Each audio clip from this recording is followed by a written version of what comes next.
basic problem with all of this is the widening definition of harm.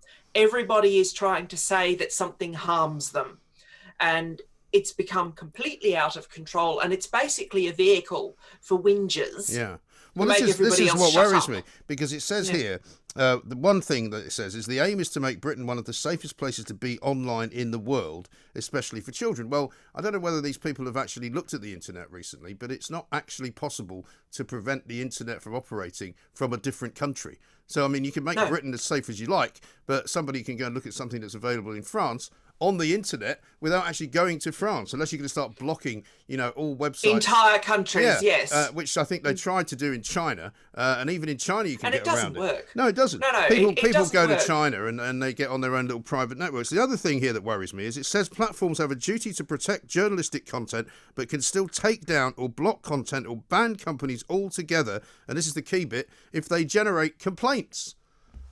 I mean, well, everyone generates complaints because people complain. It doesn't mean that they should be taken down. And there's also the point here. You've got, yes, Ofcom is better. Having Ofcom do it better is better than having Facebook or Twitter do it. Yeah.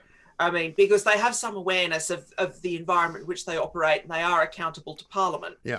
You saw the difference between Ofcom and YouTube when Talk Radio's own YouTube channel was taken down, and Ofcom had nothing to do with that and put an enormous amount of distance between itself and the behaviour of YouTube. Yeah. But the point is, via the back door, in the form that this legislation is now, and you must remember it's in the form that it is now, it's basically saying, well, the way YouTube behaved then is acceptable as long as they do it like this. Yeah. But it's still conceding that it is entirely reasonable on the basis of people having a moan and having a grossly inflated sense of what hurts them or harms them.